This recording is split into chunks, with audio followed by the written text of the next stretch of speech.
Howdy, guys. Attorney Walter Hnot. I am really, really excited because we are about to do the big show of the night, which will ironically get the least amount of views, but that's okay because we're going to, in rapid fire succession, imagine me running across a beach and just questions, boom, boom, boom, boom, boom, all the way through.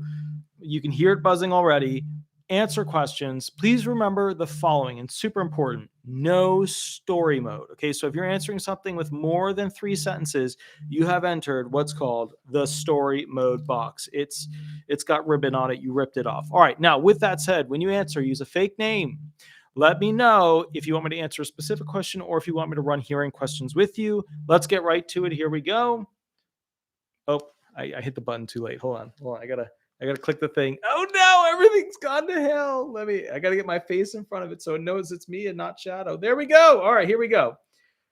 Speaker is on. Nope, the phone froze. Speaker is on. Hi, this is Attorney Walter Hnot. We are live on you. And it hung up again. All right, we're not doing so well at the moment. We'll probably do better shortly. Give me one moment. Let's see if we can get this thing working. Hold on.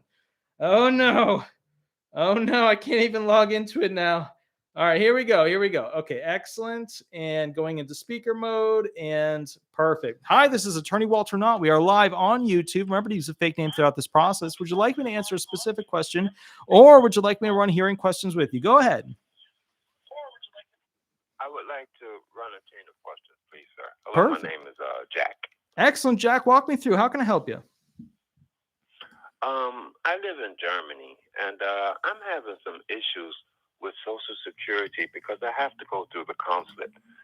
And every time I call Social Security in America to try to get some type of information, they always give me the number to the consulate in Germany, and it's closed. Mm-hmm. There is no telephone number. Their telephone number doesn't work. And I was just trying to find out, how do I find out anything? Or how do I contact the consulate in Germany to get any information? I'm trying to get a Social Security number for my daughter for almost 3.5 years. And I'm also trying to get SSDI. I'm 100% TDIU. I'm 61 years old. And you're the only person that I can find out any type of Social Security information, sir. So basically the thing is this: when you live in another country, the consulates are a little bit of a crapshoot because sometimes you can get through, sometimes you can't. And I'm assuming you live too far away to go to the consulate in Germany to go ahead and stop in and see what you can do, or, be there, be present. So the best thing that you can do is to reach out to the local field office and in a small brief-like format, explain the situation you're running into. But if you're just looking to apply for benefits, why don't you just fill out the forms and submit them to the local field office, in any, regional area that which you were originally, and then, put a note into the remarks section that you're now living in Germany, but that you would like that regional field office or that local field office to go ahead and process the claims. I've been living in Germany for over 30 years, and I put in the claim right before COVID started. And that's how long I've been waiting for any type of answers, up in almost 3 years, sir. Wow. Okay, so how do you know that the claim hasn't been decided and you just didn't get the mail? Because I call them all the time. I called Social Security in America. Yeah. And they told me everything runs through Germany. And so when I listen to your program, you say things like, you have so many people that are being fired or quit every day, and so many people that are applying for benefits. And so what I see here in Germany is, since everything is running through Germany, I don't understand. We don't have 20,000 or 10,000 people daily applying for Social Security, especially disability benefits here in Germany. Let's think through this. Yeah, what you're saying is there's not enough staff working on essentially the claims that are being processed through Germany. Okay, I have a question for you. There's only one person. Yeah, so why don't you set up a P.O. box in the U.S. and have your mail distributed to the P.O. box? And then if you know anybody in the U.S. that can forward the mail from there, have them just forward it from there. Because, let's call it like it is. If you're not getting any answers through Germany, why not just set up a P.O. box and have that, be the go-between? Well, because once again, they tell me that all this whole process is working through Germany. So if I went back to America, they still couldn't help me because my paperwork is here in Germany. In other words, they're telling me it doesn't even go to America. Everything is processed here. Well, no, everything.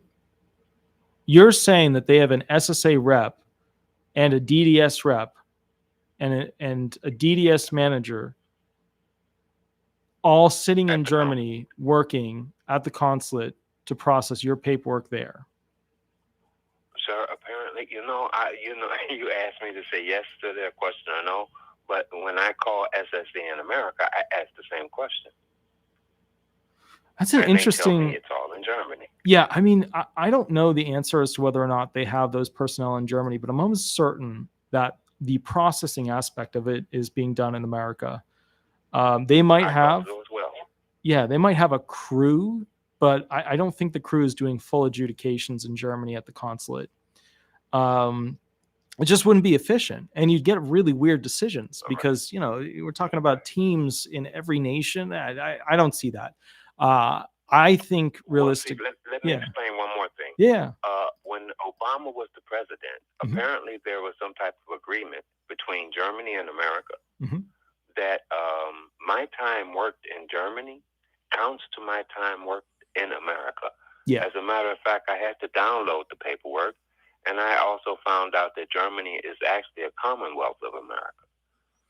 So they have an international agreement, and basically, it's our sharing, which means quarters of coverage sharing, which means basically, but remember too, I mean, there's options there where you can take, potential.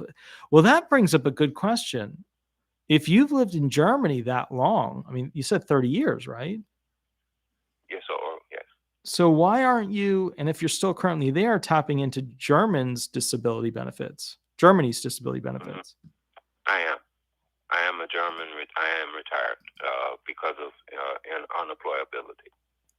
Okay, so let's think about this. So you're retired in Germany. Now remember, if you were retired in America, you wouldn't be tapping into Social Security disability benefits for yourself because, when you become retired in America, you're no longer accessing SSDI benefits. Because remember, it converts at 66, 67 over to full retirement. So I guess my question to you is, why would you be eligible for disability benefits, right, if, for example, you're already getting retirement in Germany? I have disability retirement in Germany. Right, but if you're already getting that program, why would you get another one from America? Because I paid also into the German retirement system. Well, no, and I get that. But remember, the German and the American retirement system and disability system are quarters of coverage sharing through an international agreement, which means that, you get to pick one of them usually. That's how it works. No, sir. I know 2 or 3 different people that are here retired, both German and American. I see what you're saying, but actually they would have to combine all my working experience. Well, as a matter of fact, I have 126 months. They have already done the process, and I've already received the paperwork from America. How many months I've actually worked in America with my military service. So that's the thing and I don't know. 26 months. Yeah, I'd have to read Germany's actual international agreement to see what the deal is there, because literally I just don't represent anybody in Germany. So I have claimants in every state, but I have one person that I was working with in Germany, but it was a different situation. And then I reviewed it and it just wouldn't work for him with what he wanted. But the way it's supposed to work normally, and what is your current age? 61. Okay, so you're all right. So you're on the younger side where maybe there's some wiggle room for attachment to additional programs through, because remember, you're not 66, 67 yet. I don't know what the answer would be, but normally this whole international agreement system is about not having you be able to tap into 2 programs, but rather just one program, whether it's full disability benefits or retirement benefits. Maybe Germany has a retirement program that allows partial stacking or full stacking of, disability benefits in America, but usually it's supposed to be one or the other. That's the whole point of the sharing of the quarters of coverage, Well, actually, the way it was supposed to work before COVID was that when I retired here, when I was found disabled here in Germany, the paperwork was automatically processed to the COVID, the German side said the Americans were non-existent. They were never in our office. The only way you can contact them is through email, and they wouldn't answer the emails for months. And so I ran into the same problem. And so I really don't have any information. I've never retired before, and I can't talk to anyone. I have There's a question. Absolutely no one. Which office? I know you keep saying it's in Germany that they're processing it, but you've called the SSA, and the SSA knows what's going on with your file in America. So the question I have is, they don't. They have no idea. They have no idea, and they always refer me back to the consulate in Germany. They give me the telephone number to the consulate because SSA is in the consulate. And if you call the number that they give you, you'll call that number, and they'll tell you that number doesn't work. So when you call the 800 number, it's almost like they don't even know that. It's almost like SSA in America doesn't know that the telephone number in Germany doesn't work, because every time for the last 2.5 years they give me the same number. Have you reached out to OIG to notify them? I don't even know who to call to report. I've tried OIG to report them and everything. No, you gotta report that to OIG. They're like the attorneys that oversee when there's a whoops, in the system. They tell me I have to call somebody in Germany, and it's always the same frustrating thing. They give me the telephone number, and there's no one I can talk to, and I can't even complain about what's going on. Okay, so the first thing I would do, and I mean, look, if it's a full cut, if it's a dead letterbox to Germany, the first thing I would do is notify OIG of the problem and say, hey, look, guys, I they say to contact here. I can't contact here. Nobody's responding, yada, yada. And then the next thing I would do is, just basically pick whichever state you lived in before you left, and then reach out to the regional field, Illinois. So then reach out to Chicago.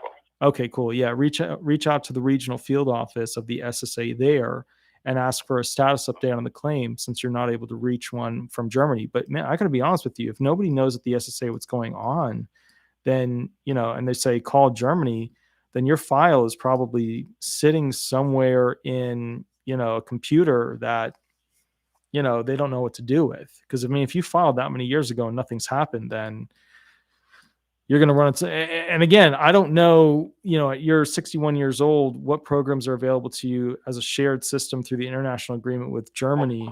Yeah. But, I would. I'm sorry. I said 3 years. I applied in 2022. I'm sorry. Okay. The thing with my daughter has been going for 3 years. Okay. So, I mean, the first thing, that's no biggie. So what I would do is this: I'd reach out to OIG, let them know about Germany, and then I'd reach out to the local regional field office, request a status update. And basically, from that point, just make sure that, when you request a status update, that you outline each claim that you're seeking. For my daughter, I'm seeking these claims. For myself, I'm seeking these things. And then kind of go from there. Yeah. Okay. Well, sir, I thank you very much. And I know you have other people who would like to call and get information, but I have a question. Is there any way that I can call you personally and have, while you're at work, under a work relationship?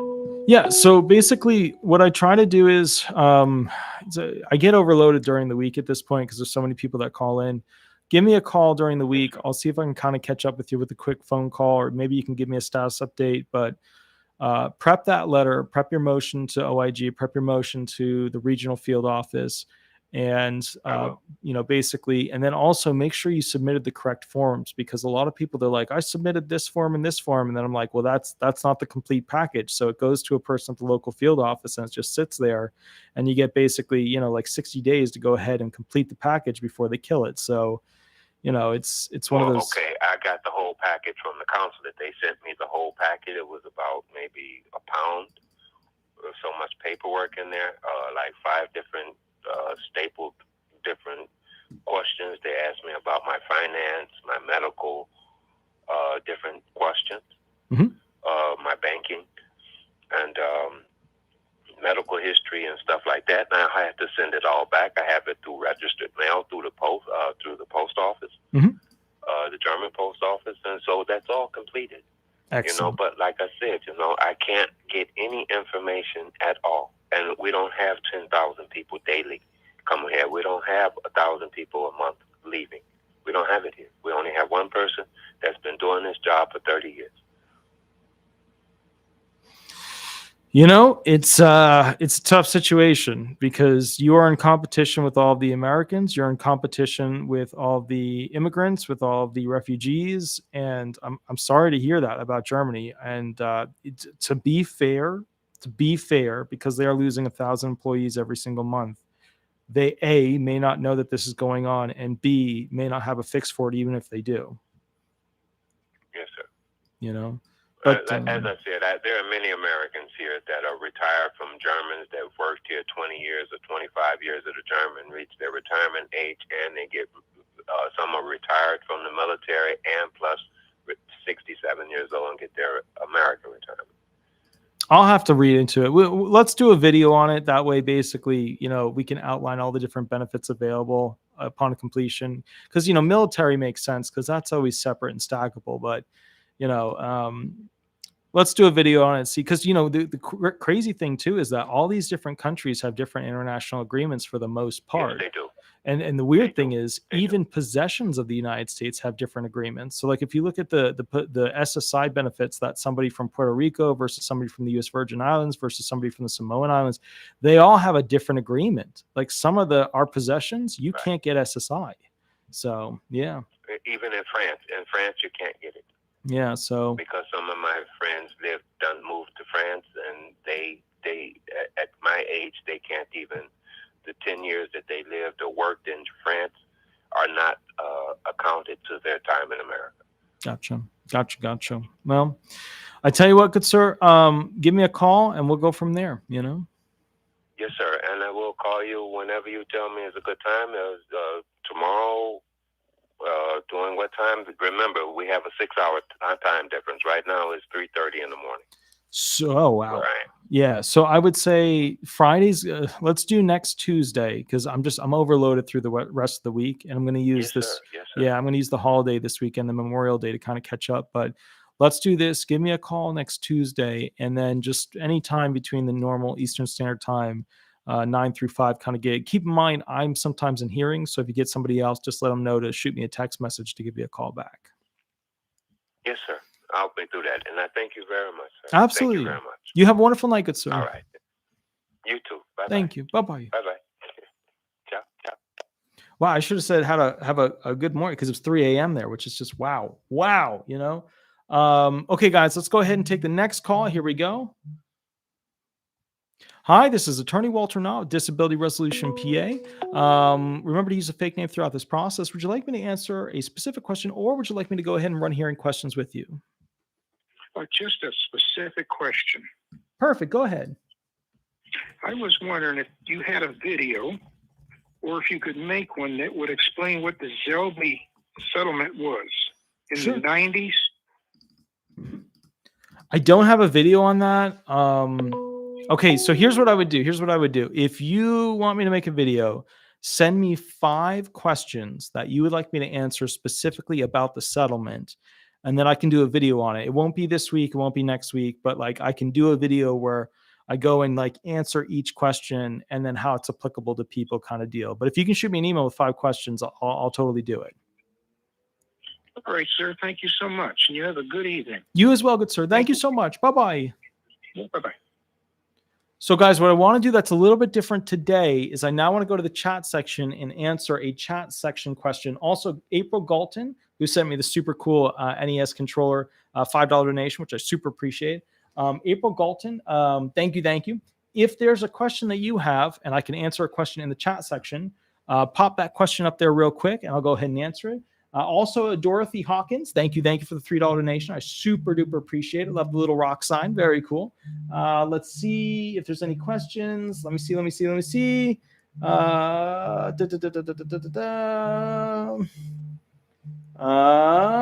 just trying to see if there's any questions. Okay, I'm not seeing any questions. I'm just going to take the next call. Here we go. Okay. Hi, this is Attorney Walter Hnot. Whatchamacallit? We are live on YouTube. Would you like me to answer a specific question, or would you like me to run hearing questions? And remember to use a fake name. Go ahead. Oh, my name is Donna Ross. I have a quick question. Sure. Yeah. You were talking talking earlier how 6,000 people a year is mistakenly claimed as dead. Yeah. Now, if I was just if it was just a mean-spirited person, and they work for Social Security, like there's a lady at my church, she worked for Social Security, and I haven't seen her in a while, but she determines whether people are, gotta, qualify or whatever or not. Yeah. And she works in the office. So if a person if they wanted to be spiteful and they were higher up, could they slip in there and claim somebody is dead just for the meanness of it? Is it a possibility? So here's the deal. I don't work for the SSA internally. Like I work with the SSA every single day, but I don't work with them internally. Mm-hmm. So I can't say what somebody might do internally with the SSA. But what I can say is this, do sometimes SSA personnel get cranky? Do they sometimes do things where I have to go, hey, wait a minute, it's supposed to be like this. Whoa. They do. They're human, just like everybody else. They put up with, let's call it like it is. The SSA reps, they put up with a lot of shit because people call them, they scream at them, they're not good to them, all that stuff. So sometimes they go home and they're like, why the F would I work for this agency when I could work for an ice cream store and hand out to little kids ice cream and feel much better about my day? So, they go through that, whole thing. But could somebody potentially change your profile within their system to be a deceased person? Yeah, potentially, absolutely. They could do that. They make mistakes. 2017 was 6,000, 11,000 was like 2011, 2012. It could be higher, could be lower. I would imagine post-COVID, there's a lot of confusion right now. I would imagine, I can't say for sure, but there would be a lot of confusion about essentially how many people are alive and dead, because a lot of people died from COVID. So but if what you're saying is, could somebody use it as a weapon against somebody else during these uncertain? Yeah, and claim them as dead for the meanness of it. Yeah. In theory, if you knew somebody who worked for the SSA and the SSA person was really angry and went outside of their protocols and procedures to try and punish you, in theory, if they had access to that list or the functional job of their aspect was updating that list, then in theory, they could potentially do that. But remember, every time they do something in there, like they log in, they touch it, they modify something, they put you on a list, the computer knows who went in, when they went in, what they did, all that stuff. So I mean, you would know. Yeah. Yep. Good. That's what I want to know. Yeah. No, they have access to that. And if they won't share that information with you as to who accessed it, that's usually a very big sign that there's a red blinking light. And then at that point, you go to the manager, and then sometimes you go to the regional, and they'll go ahead and have to produce that information. Oh, okay. Mm-hmm. Well, thank you so much. That was the basic question I want to know. It's just a possibility that they could do that. And then one more thing. I was outside a couple of weeks ago. Mm-hmm. And I saw somebody snap a picture of me and then run off in their white car. Okay. I mean, I saw them do it with the camera. They had a cell phone or whatever, and they snapped it and then got in their car and ran off. Okay. Now, Social Security wouldn't do it like that, would they? Well, I mean, no. Normally, their people are much more. Normally, their CDI investigators, their CDI unit personnel, are trained. They're trained professionals. They know, you know what I mean. They know what they're. They know how to investigate somebody. They know how to go and. They don't have. They have actual camcorders that are presented to them from the SSA. The technology has been pre-picked, handed to them. Usually, they're not there with a cell phone going I'm not on a phone call, but I am on a, they're not doing that. That was weird. That was very weird. I said, man, somebody tried to hit on me. What's going on? All right. That's all I wanted to know. And then you said there's a way we can find out if we're being investigated. We can call Social Security. Yeah, but they're only going to tell you if the investigation is already usually rendered, actual report.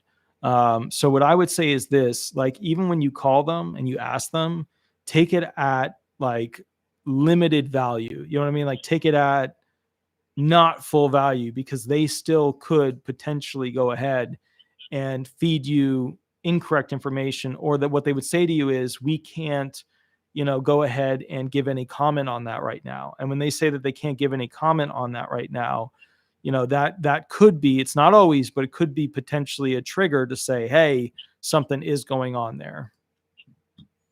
Right. But remember, once the report is created, they're usually willing to say, yes, here's the report. It's yellow flagged in their system. But when it's being, when you're being investigated, they usually are not willing to tell you, which again, I disagree with. If you're being investigated, you should be able to call, you should be able to get the information. You should be able to know specifically what's going on. And I think sometimes they even call and ask your doctor, and your doctor won't tell you unless you come straight out and ask them. So I don't know what happens specifically with the doctor, but I know this. They send an 827, which is one of the first steps. The doctor responds through his HIPAA obligations with the medical documentation to the investigative unit. And then from there, basically, if they want the doctor to have a statement written about you or your capabilities, or they want to have a specific chat with the doctor, they can do those things. Whether or not they can bend the doctor to not share information with you is a whole other story. Because remember, the doctor is supposed to have kind of like what attorneys have, which is the doctor is supposed to have, a privilege with you about certain things. So what your question is, are they able to bend the doctor over to the will of the CDI units to not share information with you or explain whether or not you're under investigation? Maybe, but I would think at some point that would violate the rights of you utilizing that doctor, because you go to them kind of like you would an attorney or a priest for something beyond the government's authority, which is medical treatment of your body, which you have mega privacy rights over. So, yeah.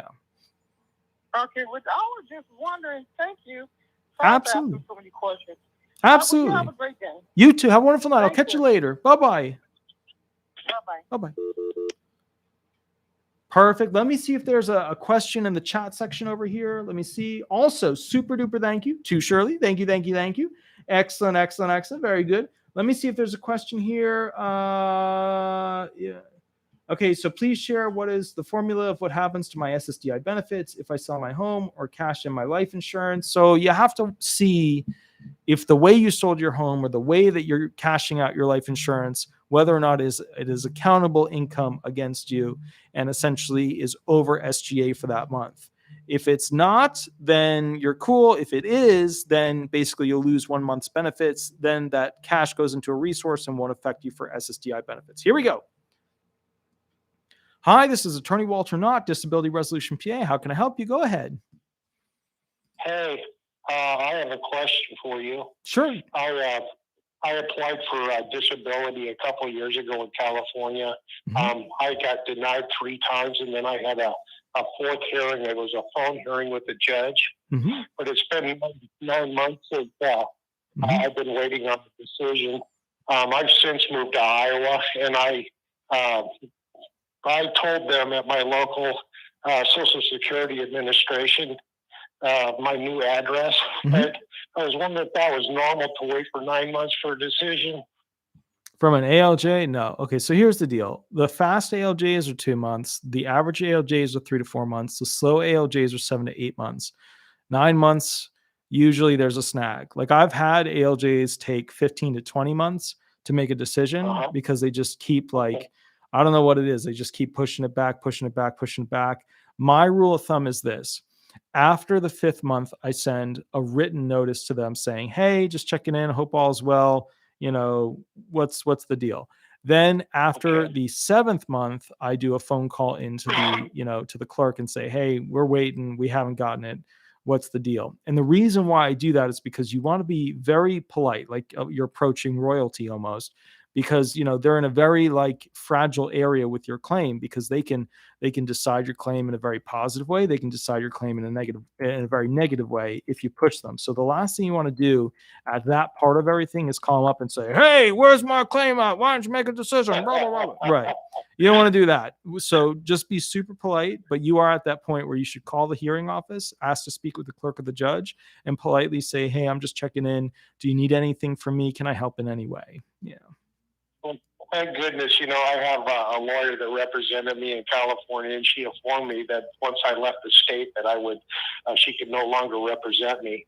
But we've talked about this recently, and then she's, I think she's making the move that you were just talking about, that maybe see what's going on or push it a little faster. So good things are happening, I think. But I just thought it was kind of odd that I was waiting for 9 months. And that's the thing too. Remember, if you move out of the state, you don't have to be an attorney to represent somebody in a particular state. So that you can still be represented by that person if you move to Alaska, if you move to California, if you move to Texas, if you move to Florida or Maine or whatever. So that may have just been something she created as a limitation, but no, she can represent you in a different state going forward. But remember, some of these, some of these attorneys don't want to take people to appeals council. So their polite way of saying it is, if you move out of the state after, you've kind of, we've gone to the hearing, then at that point, I'm not going to represent you. And that's usually what they do at that point. Yeah.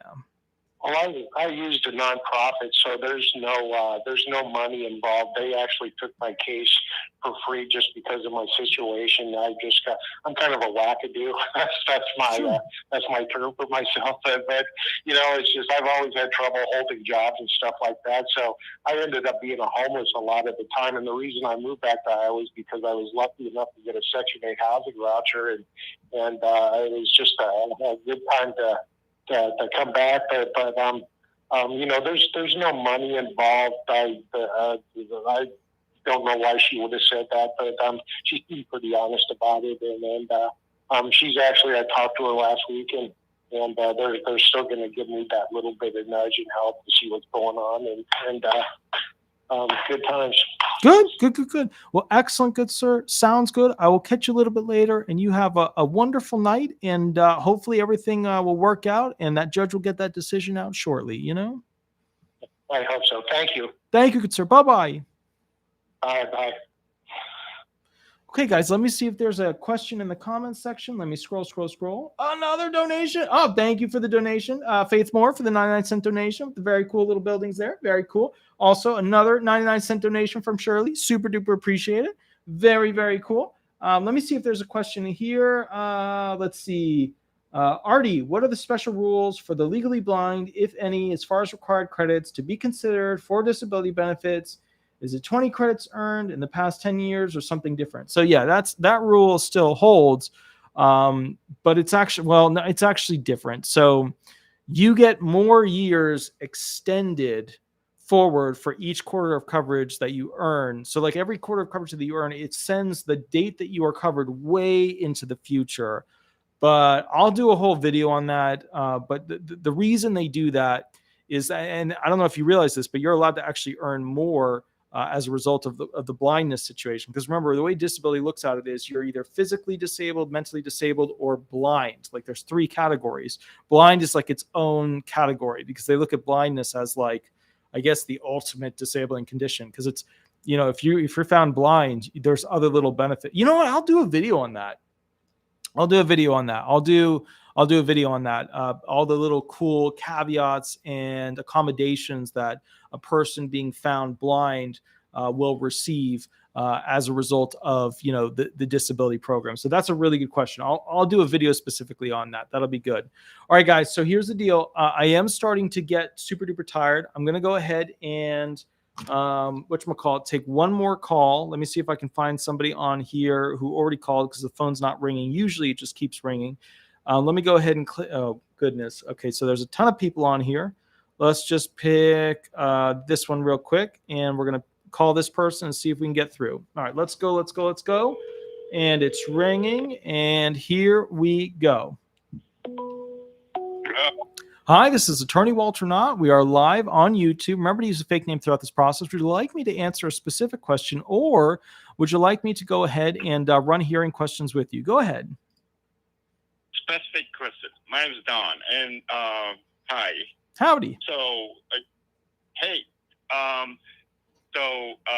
Back in April 2020, they stopped my SSDI based on the figuration of my SGA payment. I work part-time. Mm-hmm. So they stopped. They were saying that I went over SGA, and I'm saying it's not. So Mm-hmm.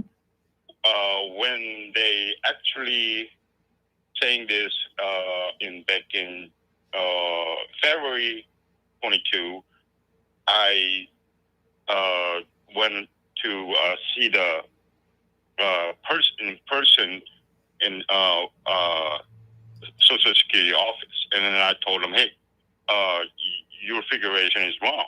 And then they asked me the second set of my pay stub. When I provided it, when they asked me originally, was company provided one. Now I provide the second set, which is my actual pay stub.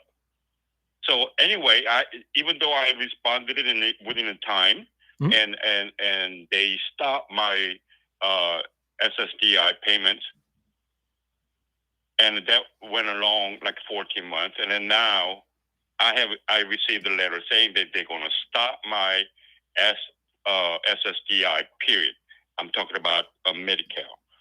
So what I have a problem is that they're not responding to what I complained about or told them, like, hey, your figuration is wrong, and so you shouldn't be taking an action against me, because let me. So what I told them, let me hear from somebody saying that I went over SGA limits in front of me, or prove it to me that I went over with the SGA limit. But they haven't done that, and now they're threatening me to stop my whole SSDI. How do I convince them, or do I have any chance prove that I didn't go over?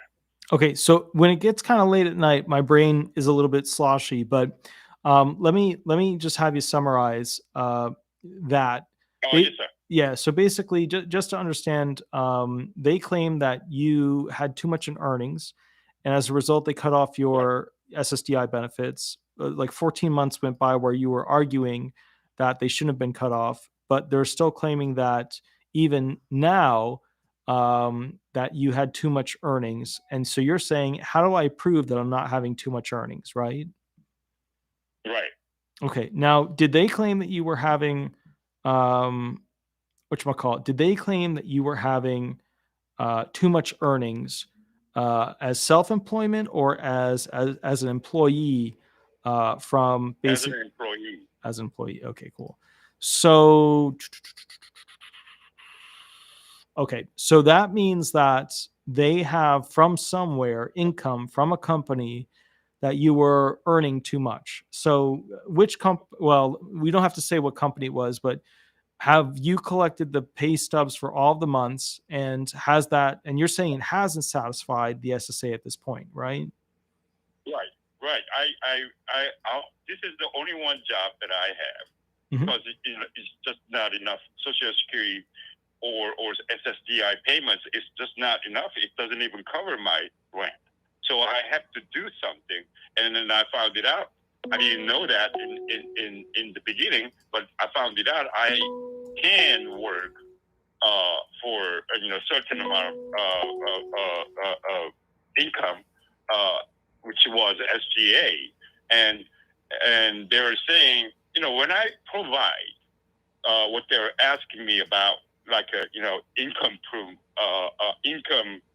improvement, whatever they were asking, that I provided it, and then they figure, based on that, they figure it out, like about a little over 2 years income, and they sent me back with amount of SGA every month.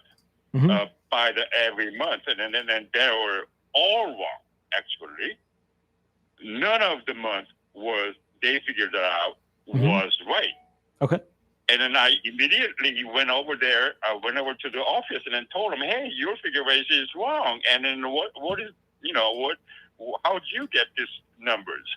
And then they asked me second set, which was my actual pay stub, and I provided like a 2.5 years, worth of the copies. And then they told me they're going to come back to me, and then they never came back to me. That's the problem. And I called them several times. I visited 2 more times, and they said they're going to come back to me. And they did not come back to me. All and right. then one time I filed in paper too. Okay, so it sounds like you blew through the 9-month trial work period, and then basically you were still over SGA, so they cut off your benefits. Then somewhere in there you learned that, hey, I can't earn over this amount, otherwise I lose my benefits, get an overpayment. Yeah. I've been on SSDI for 7 years. So I guess my point here is this, as a result of all this, is your question, how do you kick them in the butt to get a response? Or is your question like, right? Okay, gotcha. Right. I just can't, get their attention. I mean, at the meantime, they stopped my payments, and now, coming July, they're going to stop my Medicare too. So I got to do something because I got to go see the doctors.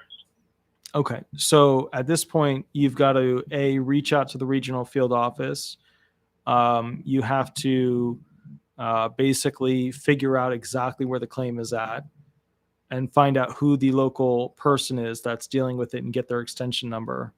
Because you got to remember too, we're just doing a phone call here. Like if I represented you, my first thing would be figure out who the person is that's working on it and then get a hold of them. And then from there, basically say, what do you need? What are you missing?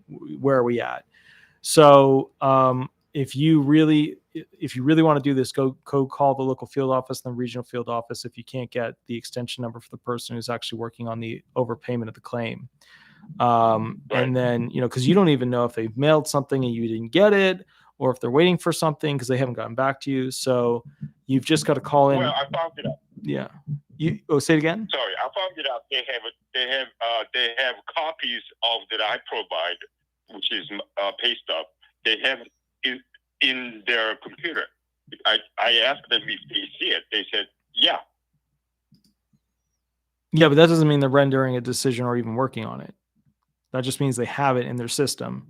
They said, they see that. They have it in the system, and they have the names of who I met.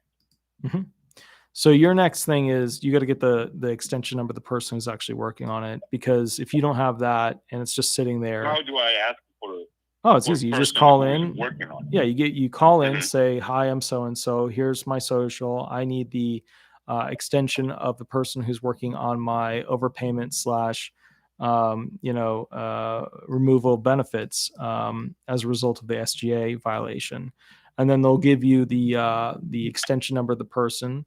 And then basically from there, you'll just, reach out to that person and begin the process of that. And here's what you're going to ask them. What other documentation do they need?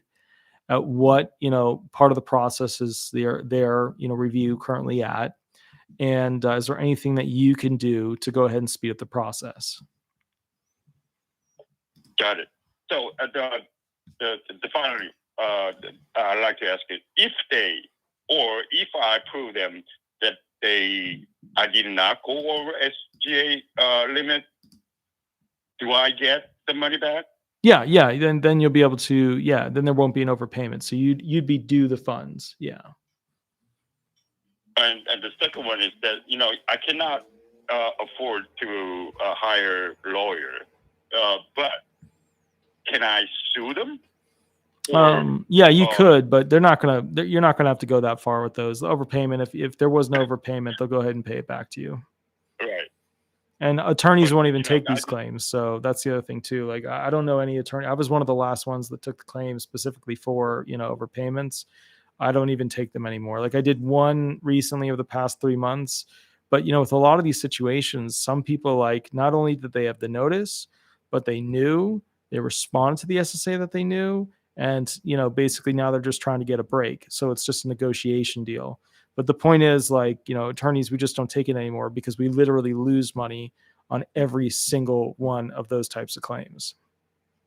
I got it. But, you know, the problem is they're not responding me in none of, you know, over a year and 2 months, they never responded back. And one time in the beginning, they sent me a letter saying that we received this complaint, whatever, and then we will get back to you 4 to 6 months.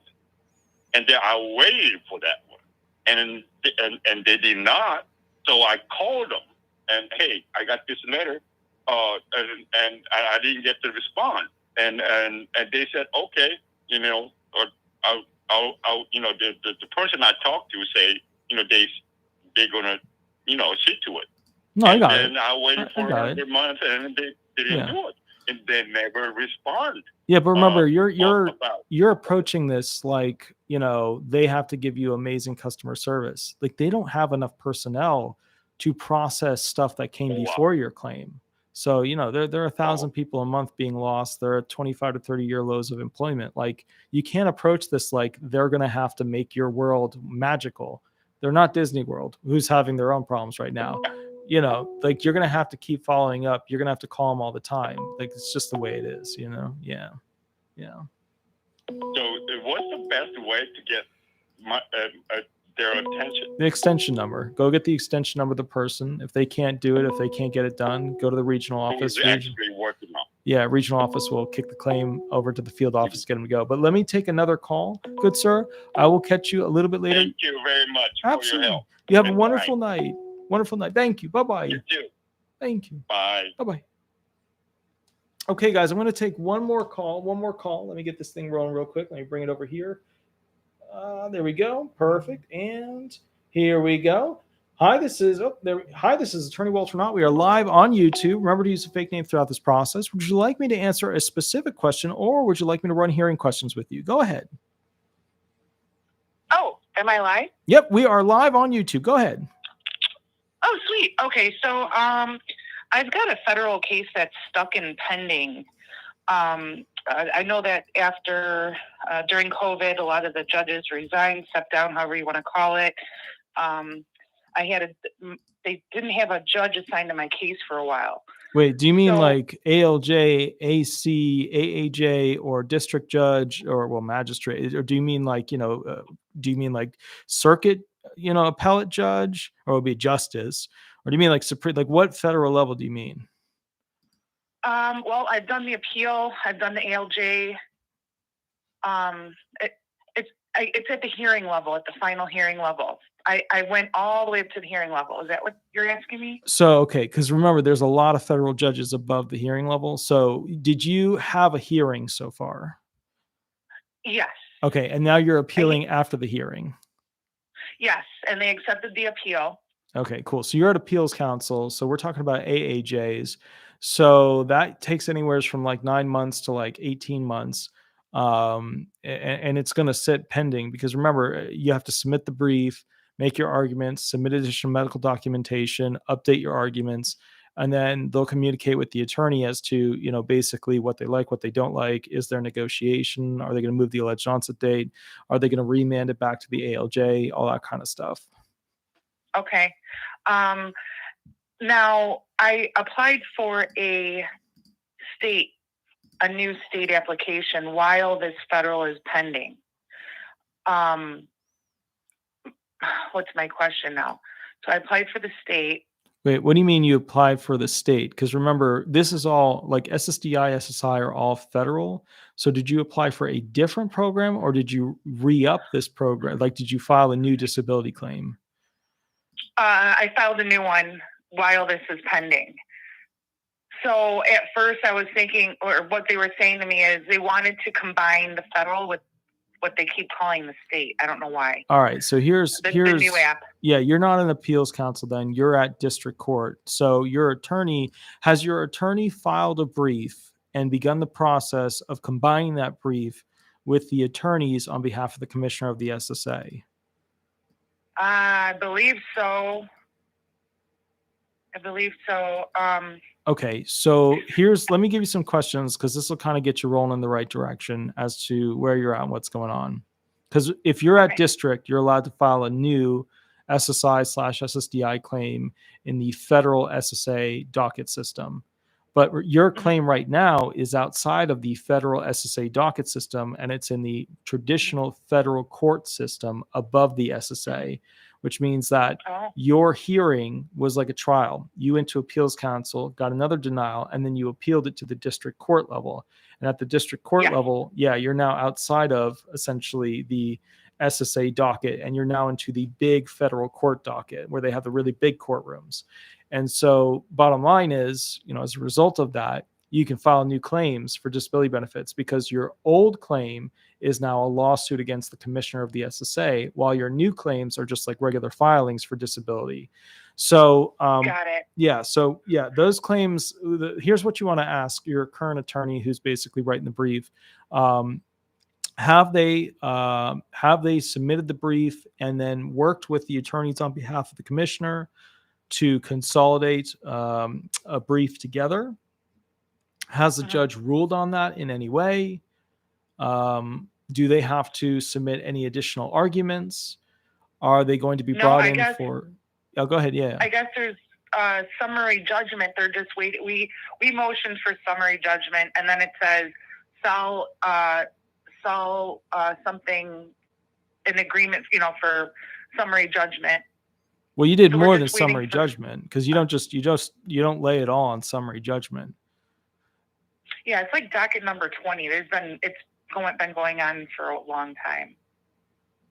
So it's like reply 20, docket 20, document 20. It's at the end. Okay. All I know is I've been waiting forever, and I had a technical difficulty when we had our online hearing. So now it's sitting postponed. Now my state level is sitting postponed. What was the technical difficulty? Well, I was on the Zoom in the room, and I can hear everybody, but they said they couldn't see me. So they were calling, and it was going straight to my voicemail. They left me a voicemail saying, since we can't get through to you, we're going to postpone it. So now I'm just waiting. All right, wait. So and this is since 2017. This has been going on. So they don't use Zoom; they use Microsoft. But so they couldn't reach you, and then I guess my question to you is: did they set another hearing that instead of being video telephonic was just telephonic or in person? Well, I'm requesting in person if it's possible, but I'm past that 70-day mark, I guess. So wait, before where I need to get like a speedy. Yeah, before you go into that, after you were not present at the video telephonic hearing, did they set another hearing for either in person or telephonic thereafter? No, they just postponed it. Right, they postponed it. Rescheduled. Do you mean the ALJ hearing, or do you mean the federal district court adjudication? No, not the federal at all. Not that. This is just at the state level. There's no state level. With the new application. The new application. Okay, so the new application. Mm-hmm. All right, so look, so I'm getting wrong answers to how it works. So here's what I'm going to say. Okay. If you went to an ALJ hearing and they couldn't hear you at that hearing, and they didn't do another hearing as a result of that, or give you the opportunity to do a new hearing, then appeals counsel should have remanded that back down to the hearing level for a new, hearing where it was either telephonic or it was, in person. So can you tell me, with the hearing that you had in front of the administrative law judge, did you actually have another hearing take place, or did they just end it and then you had to appeal it? No, they did not have another hearing. They just said that we'll just set it at a later date because of the technical difficulties during COVID. So you never gave oral testimony on the record? No. For my federal, that's why it's at that level. I went through all of that. So while that was pending, they applied for a new application. The new application, I had the opportunity to talk to the judge that day, but because of technical difficulty, I didn't. So that one's postponed. Still haven't gotten a new hearing date. Okay. And I guess it's over the 75-day period or something where they ask for speedy hearing or whatever. So, and here's what I'm getting at. You didn't have with your original hearing for the original claim, because if you had a new filing, right, you wouldn't go in front of a judge unless they did a case consolidation where it was remanded from a higher judge to case consolidate the new claim that you filed and the old one together. Is that what happened? Well, this is what was confusing because the person who's handling my case advised me to wait for the federal to go through so that the state would say yes, so that they would feel the federal. If the federal's saying yes, then the state's going to say yes. They were saying if the state comes in first, and let's say it's not in favor, then I wouldn't get my back pay. So they were trying to combine the back pay with the new application. All right. So you're trying to do a case consolidation. Yeah. So did you have a hearing where they consolidated both cases and you went in front of either the same judge or a different judge? No. Okay. So that's what you're seeking. And you're hoping that the new claim will attach to the old claim through consolidation, because that's what everybody does. But if the new claim is approved, then basically use that as proof for the old claim. So where's the old claim currently? Is it just sitting at the district court level? The Northern District Court. Mm-hmm. Okay, cool. So you're waiting for a decision as to whether or not a remand will occur, because usually you get a remand or it's a denial. Sometimes you get a win, but it's rare. But basically what happens is you want to remand back to appeals council. Appeals council remands it back to the ALJ. And then basically the ALJ from there will do a case consolidation of your new filing. And then all of those claims will be adjudicated together by that same judge that you had previously, who should have done a new hearing, either telephonic or in person, since you weren't able to be produced video telephonically for the original hearing. Mm-hmm. Yeah, I don't know how people do it. If they don't have anybody helping them, people that have disabilities, I don't know how they get. I've seen people pass away before they get their disability. Yeah, 10,000 a year do. But the point is, look, when you get to appeals council, like appeals council wasn't really built to do disability benefits without an attorney. District court, circuit court, Supreme Court, those. You could try, and they give you all the benefit in the world. Like they'll lean over backwards to help you out because you're going to file the wrong paperwork. You're not going to properly motion everybody. You're not going to notify everybody properly. All that, you're going to do it all wrong. So they'll bend over backwards to allow you to screw it all up and still just kind of proceed.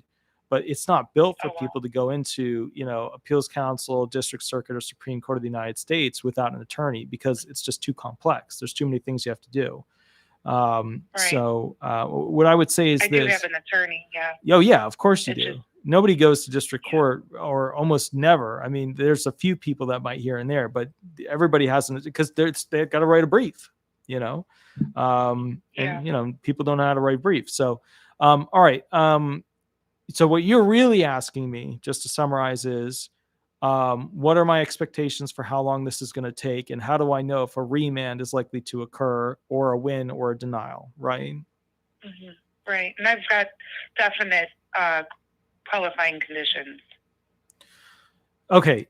Have you read? I see the doctor, and I've done everything from A to Z I still would do it either way, because I have issues I have to go to see the doctor for. So district court judges have preference that administrative law judges decide the claim through the SSA system. So, if you didn't get a chance to give testimony due to a technological, restriction where you were on their Microsoft system and they couldn't see or they couldn't hear you or whatever, the judge will do a remand to add your testimony to the record, where you'll reappear at the hearing, of course, at that point consolidated with your new claim as well. And then, essentially you'll go ahead and have a new decision letter written by that judge. Now, if there were any other errors, You might have a constitutional one or something else that would breed the outcome of a new administrative law judge doing a new hearing with you. Still the same case consolidation. They're still going to grab your new claim that you filed and add it to the old claim. But here's the thing, without being able to read the brief that your attorney submitted, I don't know what arguments are being made on your on behalf of you. And remember, this isn't right now about whether or not you're disabled. Like, that's not the question at law. The question at law is, were there errors made as to, factor law that, altered the judge's original decision-making power to come out with an incorrect decision? And then if there were, then they swap it around and say, okay, is this person truly disabled under the rules and regulations, yada, yada. But the first question is, was there an error with the adjudicator's ability to decide the claim? So let me ask you, what was the argument, or what was the proffered argument that your attorney used, and there could be more than one, to say that the judge made an error as to law or fact? Oh, geez, I know the answer. And real quick, while you're doing that, I just want to, David Nochi, thank you for the $4.99 donation. There's actually two of them, which is just awesome, super awesome. And then Merrill Porter, and I love the pears and the whatchamacallit, and the little lemon person, super cool. Thank you for the $20 donation. I really, really do appreciate it. Because this house next door is literally trying to kill me ever since it electrocuted me with that damn AC unit. But I really do appreciate it, guys. So ma'am, with this situation, what were the arguments used? And then I can kind of tell you likelihood based off of those arguments. Because, right now, if you didn't have an opportunity to present testimony and then they didn't do another hearing, that should have been an appealable situation unless your attorney asked for an on the record, decision to be made. So, I mean, you tell me what were the arguments? I mean, you could also always email me the brief and then you could call me later after I read it and blah, blah, blah. But, you better 5-star me after that, because that's a lot of work. But you know what? I watch your lives all the time, and I think this is amazing that you do this. Yeah, and I appreciate you taking the call. My original application, or my onset date was October in 2017. Then they changed it to, I think, to 2018 when I had an accident. So they're like, that's definitely an onset date. Gotcha. So I mean, we're in 2023 now, well, and they've got these two cases floating. Yeah, I mean, that's not uncommon. Like, I know, I know other attorneys that do tons and tons. They don't do a lot of hearings with the initial filings through appeals council stuff, but they do tons and tons of district and circuit court. They get claims that have been going up and down for 15 years.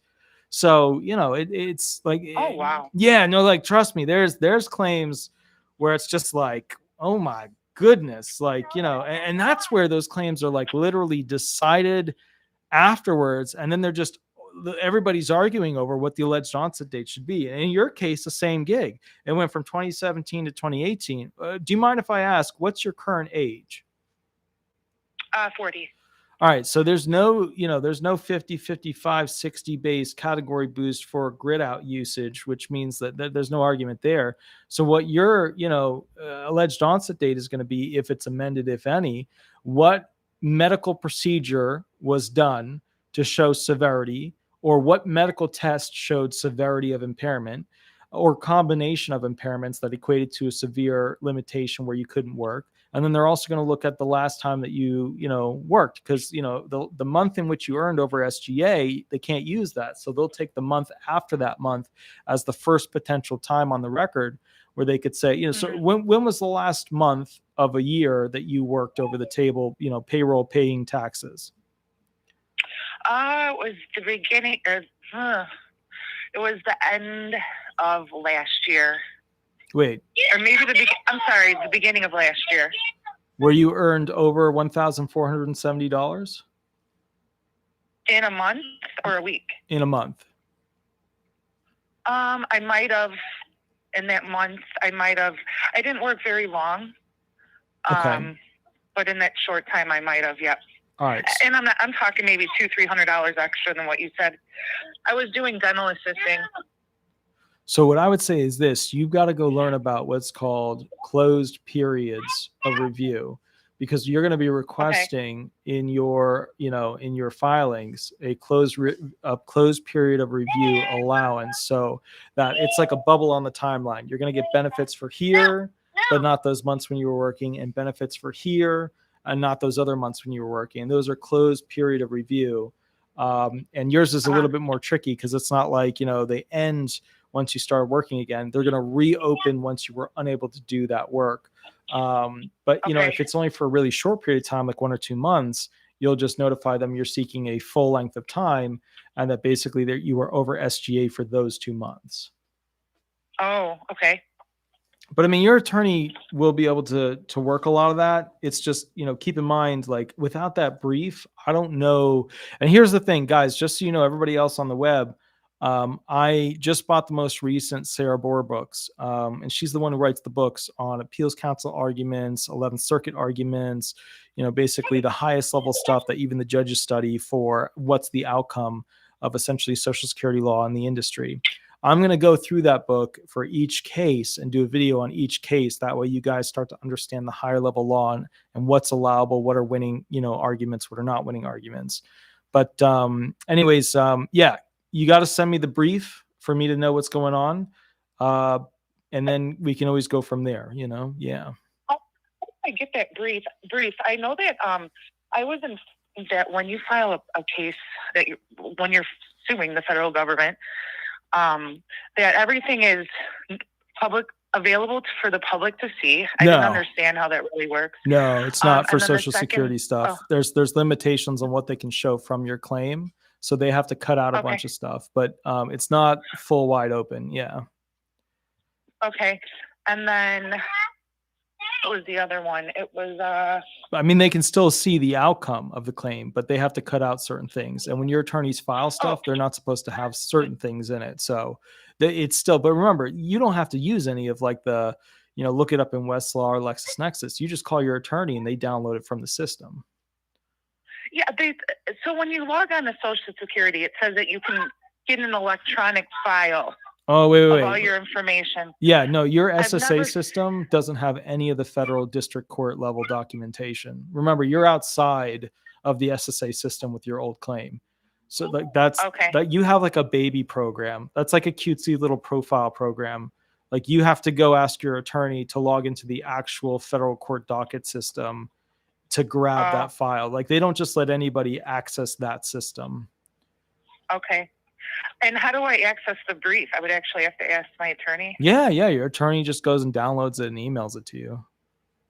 Oh, all right. Well, that's easy. Yeah, it's a no biggie. Yeah. All right. Yeah. So, yeah. I think that's all the questions. I mean, every time I listen to you, I'm like, I want to ask, but I sit back and I listen, and there's so many other things that everybody else is going through. I mean, I'm hoping that one day, I'll find that answer without having to call. I'm like, nope, I got to call. Yeah, no, I mean, that's fine. Call in. This is going to be the last video of the night because it's 10:03, but go ask your attorney for a copy of the brief, read through it, and then basically, if you can, pinpoint specific questions. The other side is, ask your attorney.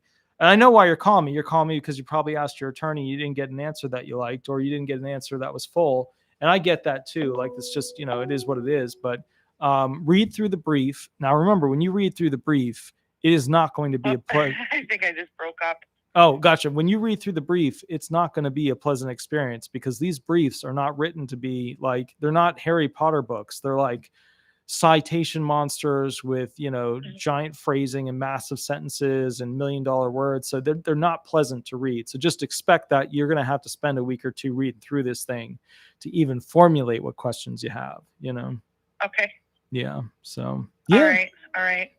No. Yeah. Very much appreciated. And I'll always watch your live, and I'll follow up with you with the brief. Appreciate it. Thank you. Have a great evening. You too. Have a wonderful night. I'll catch you later. Bye-bye. Bye-bye. Bye. Bye-bye. Howdy, guys. So my dogs are starting to do that bitching and complaining where they're wiggling their butts and trying to chew things on my very expensive drum kit over here that I've had for like ever. I've literally had this drum kit for like 20 years. It is like one of my prized possessions. It's a 1980s DW 7-piece quilted maple drum kit. So very, very rare. And the last thing I need is for Shadow to pee on it again. But anyway, the point is, Let me see in here. Melody McMinn. Very cool. Very cool Irish last name. Thank you for the $5 donation. Super love the little fighting pair. I see Pi. Hey, there's Pi. How's Pi doing? Question, please. RX quad cane and rollator, but use of cane equals fall on steps. Dr. Arc single point to reduce fall risk. Concerns with SSA CDR, CLM med improvement.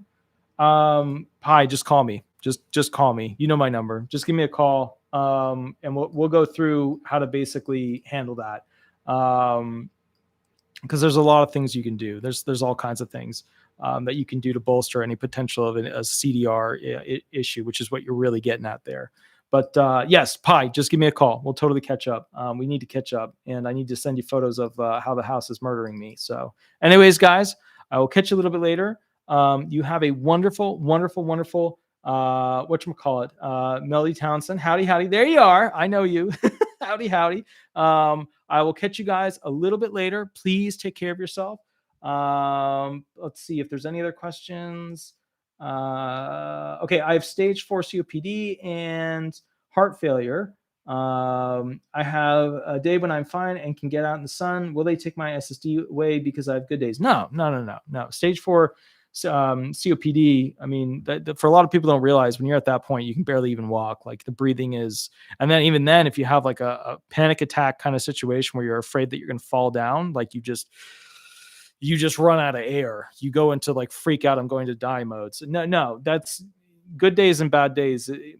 Everybody has good days and bad days with medical conditions, unless they're so severe that everything is a bad day. But remember, that's more in the extreme category. Severe people have good days and bad days. That doesn't mean on a good day you go jet skiing. You know, like people will call me and they'll be like, I still ride my Harley because it's good for my back. And I'm like, well, what's your claim for impairment? They're like, oh, back conditions. I'm like, well, how many surgeries have you had in your back? Oh, 1 surgery.